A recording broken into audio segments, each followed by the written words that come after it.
One team was missing their star, and the other one wasn't, as Jimmy Butler led all scorers with 33 points to help Miami secure a win over Dallas into overtime. We break down Jimmy's big night to help the team climb back to 500 on today's episode of Locked On Heat.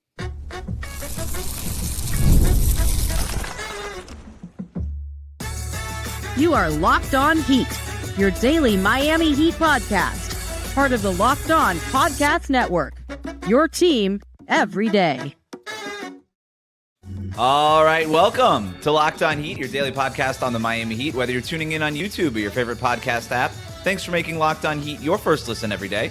I'm Wes Goldberg, editor at allyoucanheat.com, here with David Ramil. Both of us are credentialed Heat media members who cover this team every day. Today's episode is sponsored by Game Time. Download the Game Time app, create an account, use the code LOCKEDONNBA for $20 off your first purchase. Also, a reminder that your favorite podcast now has a newsletter. Introducing the Locked On Heat daily newsletter, one stop for ultimate team and league coverage delivered right to your inbox. Sign up for free now at LockedOnDaily.com. That's LockedOnDaily.com, and start your day with the all-new free Locked On Heat newsletter.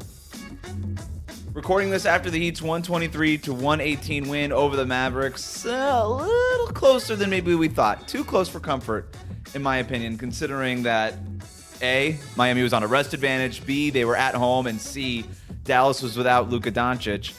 It does take overtime, but the Heat are back to 500 on the season. David, can you feel good about this one if you're the Heat?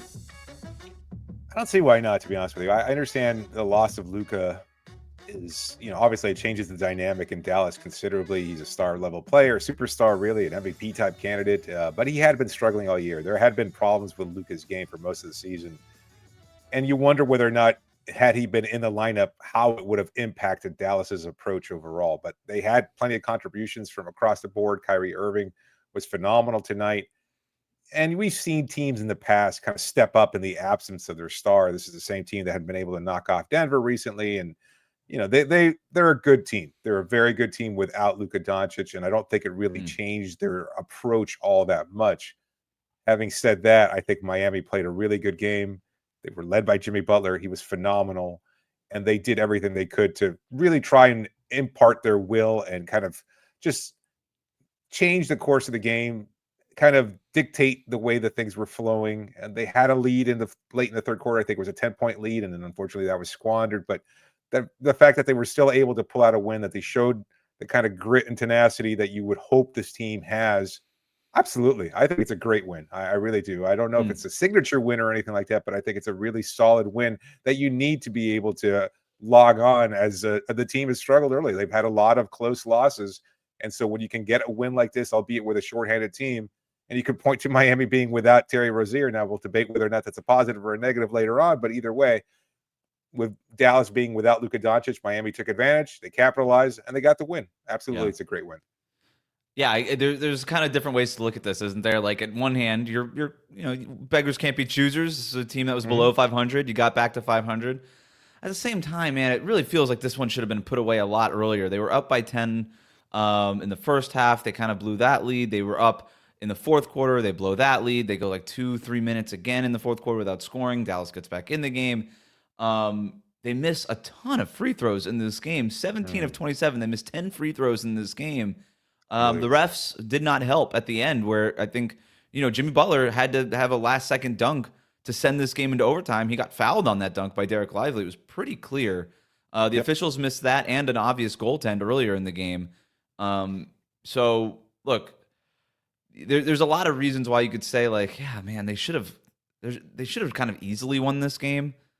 I mean, this is their second game in a week. The last time they played was Monday. Dallas is on the road 2 games in 3 nights. Like, but at the same, they don't have Luka Doncic. I disagree with you. I think not having Luka really changes a lot for what Dallas did. It kind of feels like if Luka were in this game, they might have won. And all that said, I go back to what I said before. Like, beggars can't be choosers.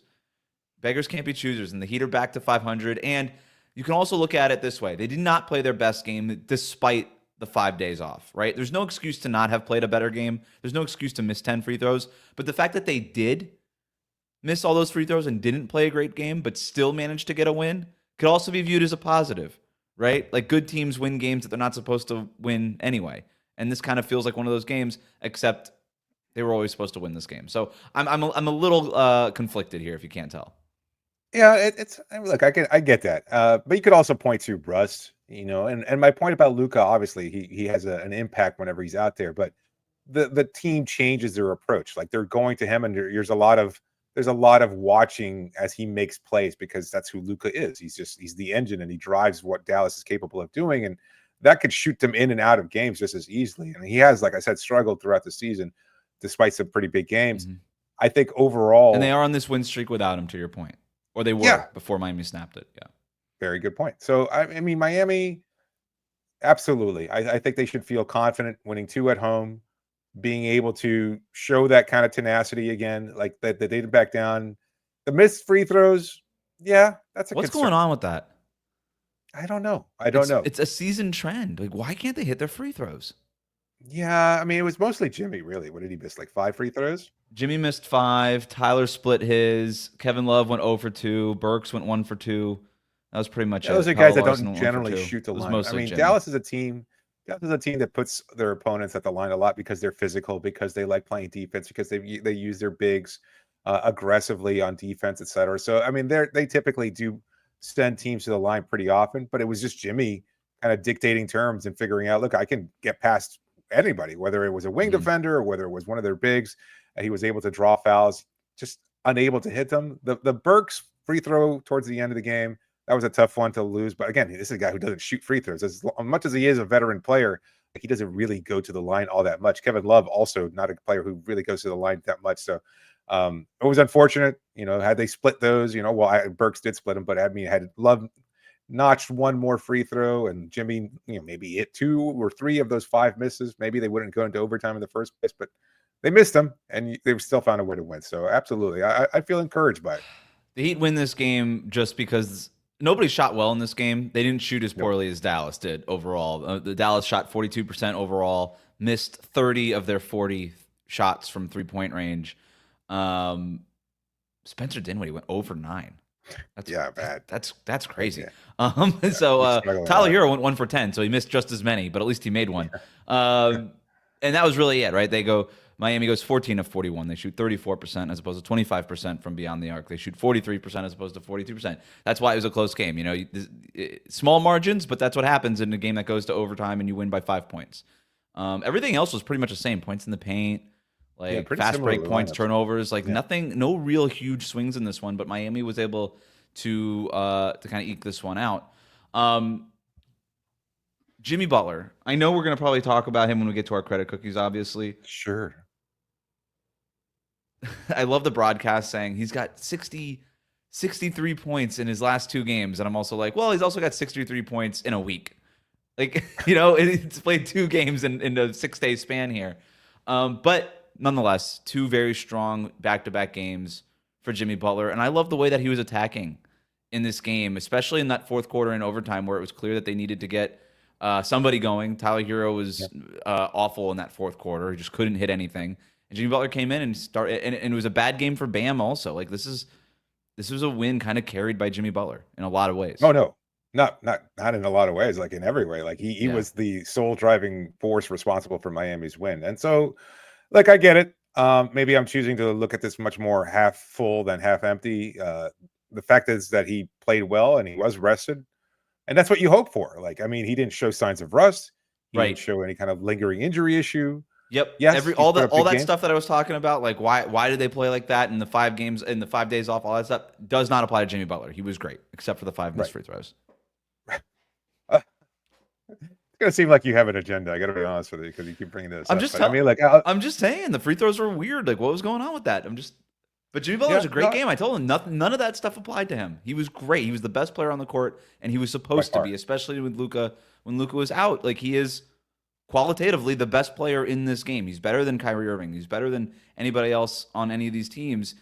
The thing with Jimmy is when he plays like that, the Heat tend to win games. So yeah, close, blowout, whatever. The Heat don't blow anybody out anymore unless they're the Philadelphia 76ers, I guess. But Jimmy was the best player on the court tonight. Absolutely. Every other player had 5 days off and they didn't play as well as Jimmy too. So I mean, Exactly. I think it goes to show that when Jimmy is as engaged as he is and aggressive and gets to the rim and finds his spots, like he was just hitting tough shots and finishing at the rim, like this was the kind of physical type of game that Jimmy has Mm. historically thrived in, and he certainly did tonight. No 3-point attempts for him. Yeah. 11 for 17 from 2-point range. Had that crazy Dwayne Wade-esque circus shot. Just a Yes, great that game was for really Jimmy. nice. Great game for Jimmy. Absolutely.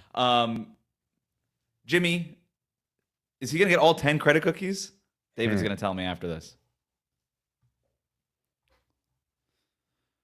Today's episode of Locked On Heat is brought to you by SKIMS. People ask me this all the time. Wes, what kind of boxers do you wear?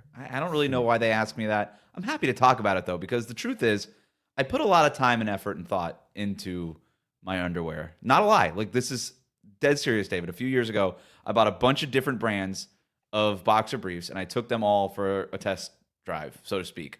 I ended up settling on a brand, wore them for a few years. Never perfect, but they were just like sort of the best of the group.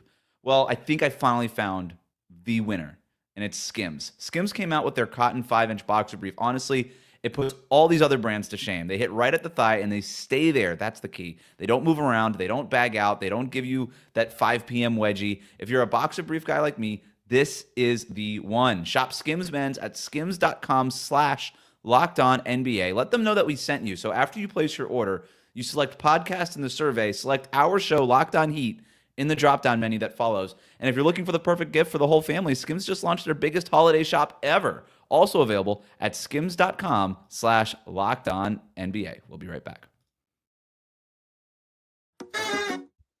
Thanks again for making Locked On Heat your first listen every day. The best way to support the show is to like and subscribe on YouTube. Follow us on your favorite podcast app. Well, David, it's another Heat win, which means it's time for the tastiest segment in Locked On Heat. It's time for Credit Cookies. Cookie guy, cookie guy, cookie guy, cookie guy. Stack them high like a cookie chain. Sharing with friends, spreading the fame. Every bite, life's never the same. You're totally throwing me off here. I was not expecting that at all. Night cravings, we answer the call. Keeps going. Cookies and milk, the best combo of all. From big to small. Okay, I've got to know the source of this. Did you find a song AI, dedicated baby. specifically? Okay, Artificial there you intelligence. go. You gotta love it. Wait for the Yes. beat switch. Or be terrified. One or the other, I suppose. You have your Doesn't really cookies? go on enough. Yes, I do. It keeps going. I've got 4 players getting cookies tonight. Obviously, Jimmy Butler, the driving force, as I said, behind Miami's win. He gets 5 credit cookies, and I think that might be underselling it a little bit, but I gave him 5 credit cookies. I also gave 1 to Bam Adebayo. Maybe that's a little.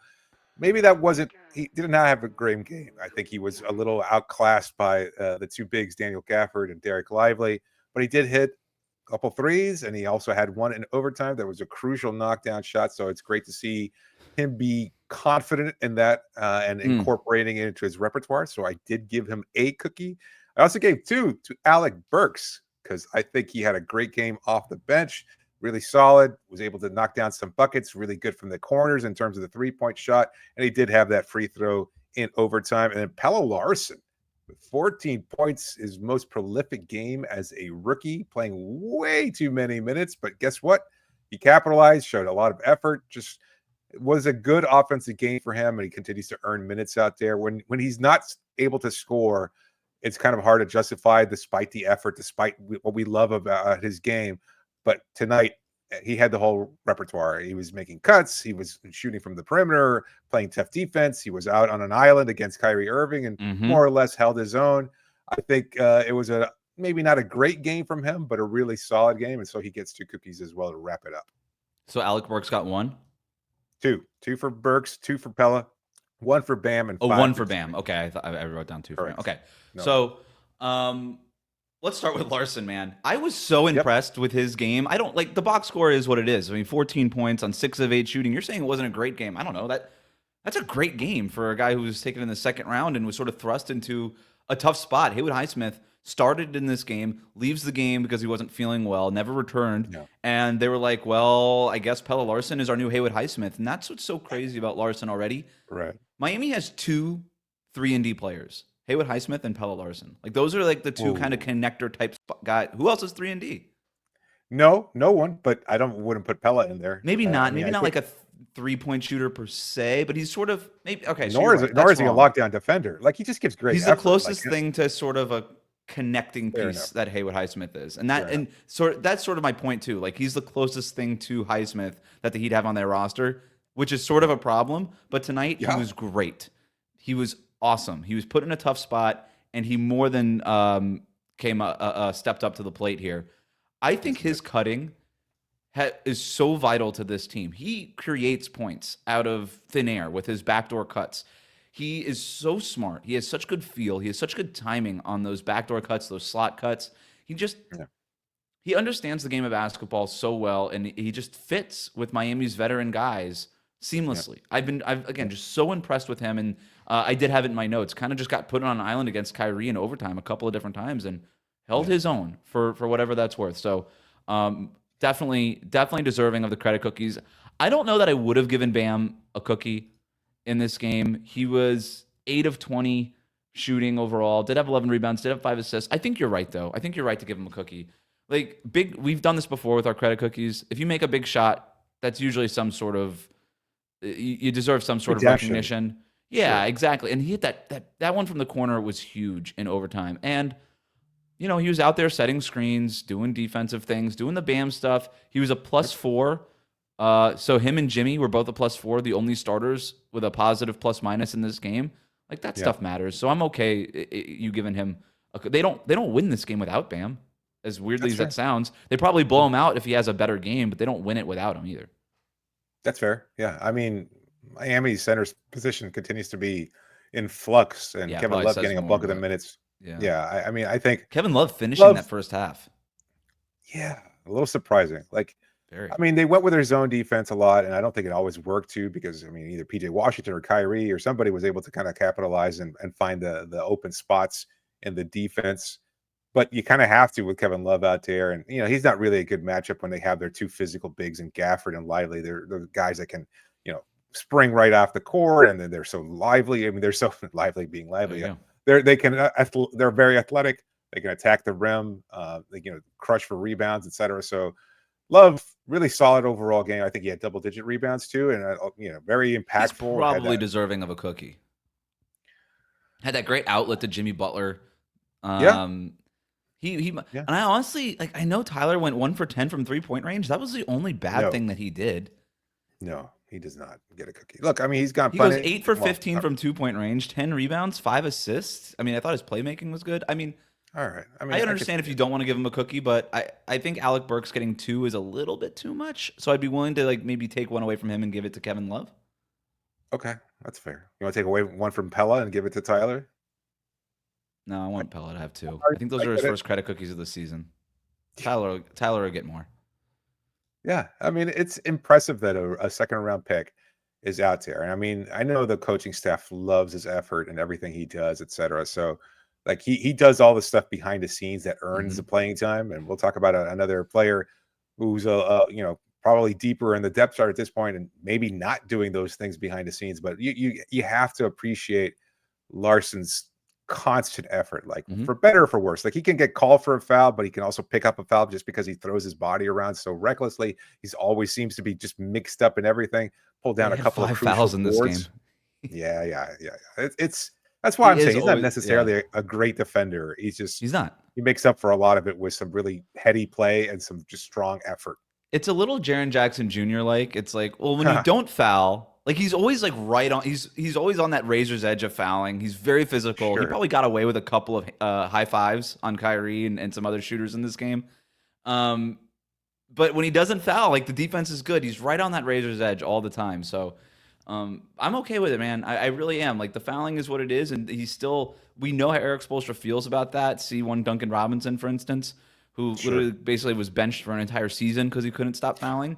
But Pelle Larsson fouls all the time, and he still gets out there. And maybe that says more about Miami's roster overall than it does Pelle Larsson. It's honestly a little bit of both, but he just continues to be impressive, and he has the 4th most minutes on the team in this game, right behind. Were you surprised he didn't go to Jimmy, Tyler, and Bam? Were you surprised he didn't go to Josh Richardson or maybe even Keshad Johnson, who was brought up from Sioux Falls? I wasn't surprised about Keshad. Just because they didn't know that Jimmy was going to play because he'd initially been listed as questionable, which is why they kind of scheduled Keshad to be back here. Had Jimmy not played, maybe Keshad gets some run. Little surprised that Josh Richardson didn't get in the game. And I don't know, I'm more surprised that Pelle Larsson played over Jaime. Like Jaime plays 19 minutes, and like based on how they were playing, I'm not that surprised. But it is surprising that happened. That Pelle Larsson outplayed Jaime Jaquez, that he outplayed Nikola Jovic, that he outplayed so many of the other guys. Like that Spoelstra said, this is the guy that I'm going with. Yeah. I mean, he gets a lot of credit just for that. All right, let's move on. Has Erik Spoelstra settled on a new rotation? Is Pelle Larsson part of that? Whose spot is most at risk? We talk about that next here on Locked On Heat.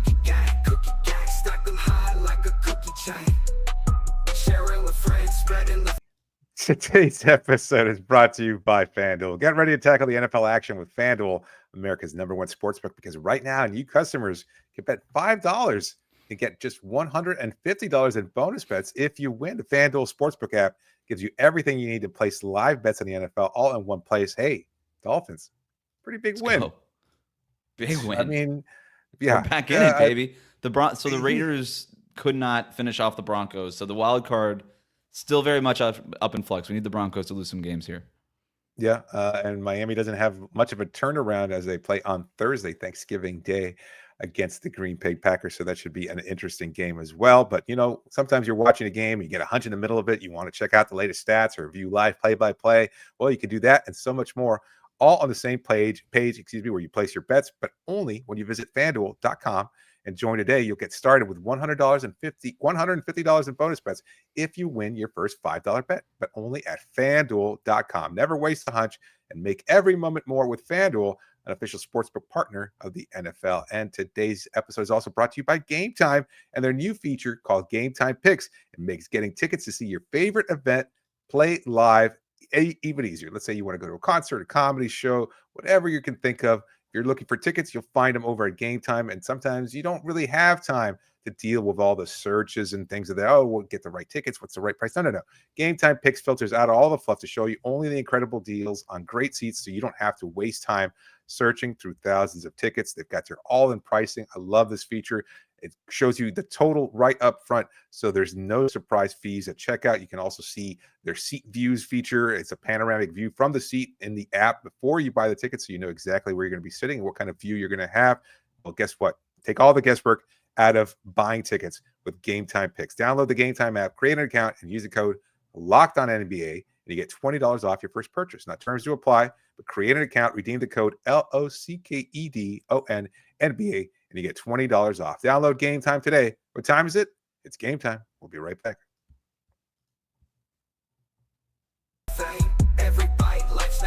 Welcome back to Locked On Heat. Thanks for making Locked On Heat your first listen every day. The best way to support the show, like and subscribe on YouTube. Follow us on your favorite podcast app.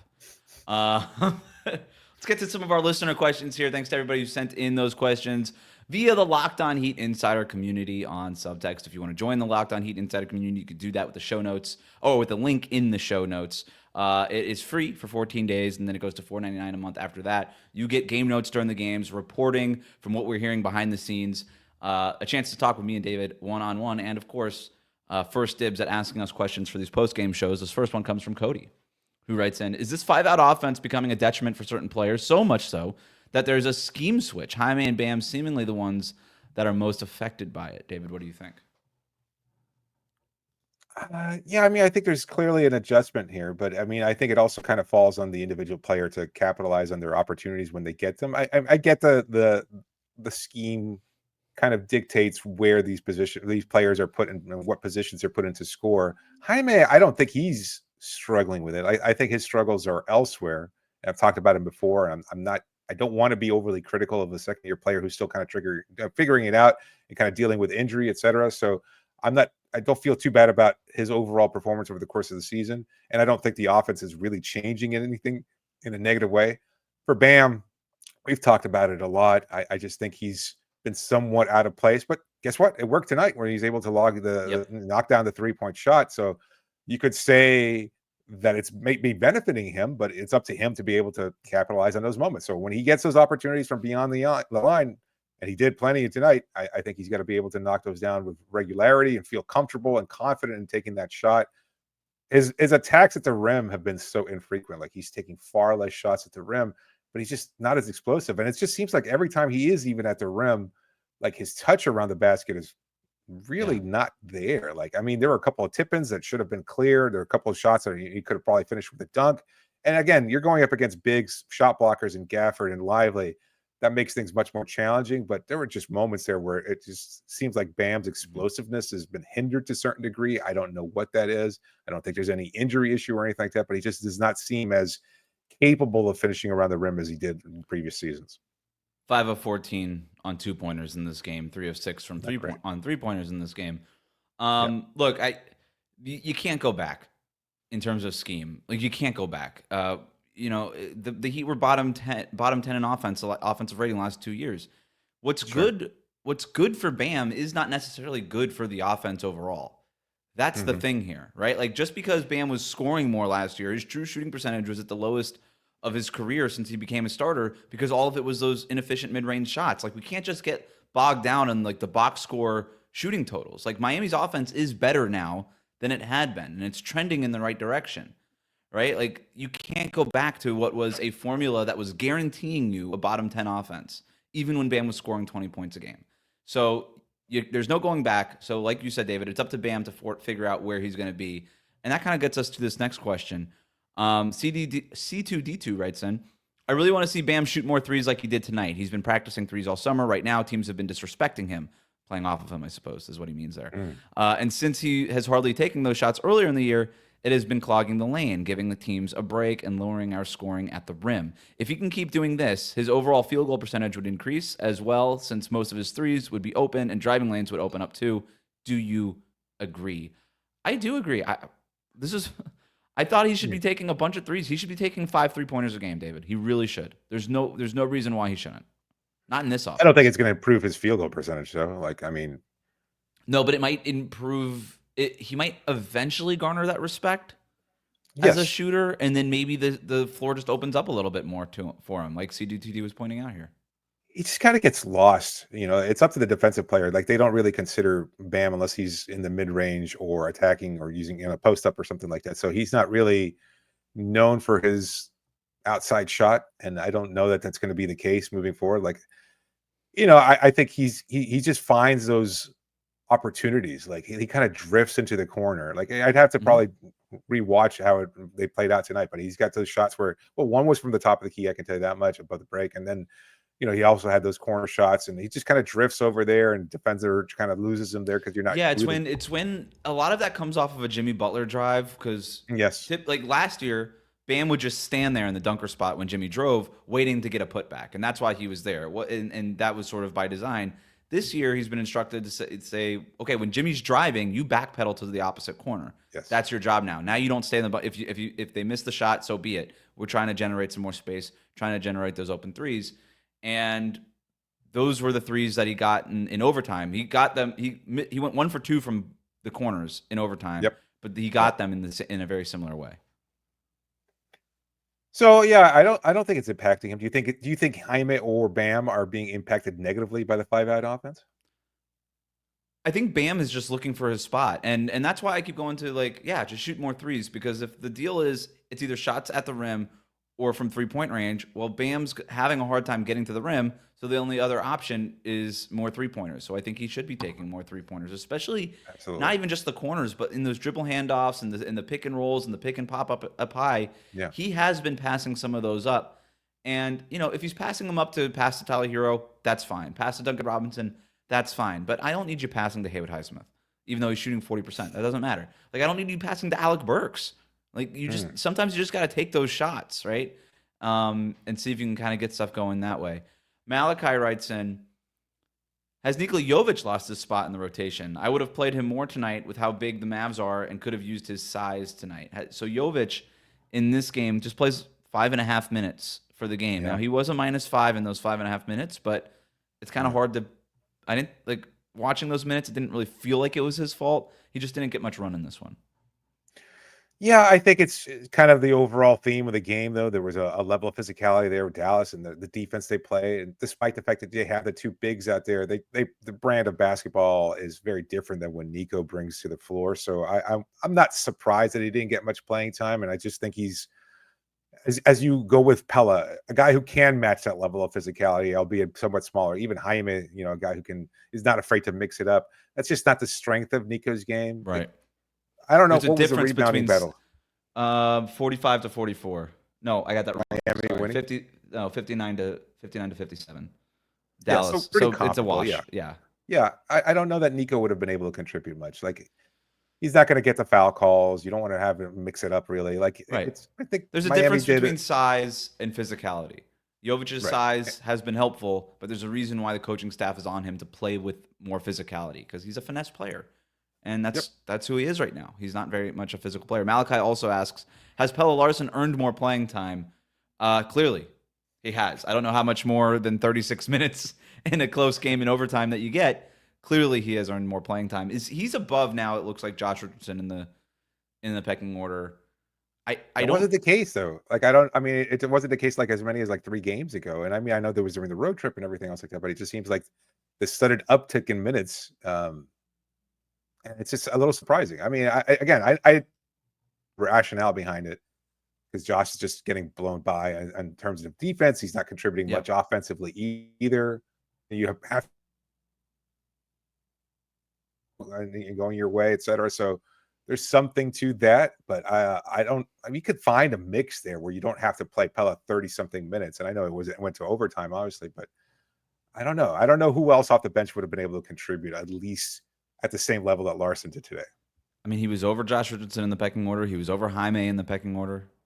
Like he's earning playing time here. So I think overall it looks like he's. I know Jaime was. I don't think Jaime was on a minutes restriction, right? And Spo didn't say that before the game. No. But he was. He is coming off that injury or the illness and stuff like that. Or the ankle injury rather. No, I think Pelle Larsson has officially sort of surpassed Josh Richardson, at least for now. And things fluctuate as the season goes on, but right now he's above Josh on the depth chart, and he's earned it. Right? He's deserved. He's been playing better than Josh so far this season. That'll do it for us today. Thanks for making Locked On Heat your first listen every day. Like, comment, and subscribe on YouTube. Follow us on your favorite podcast app.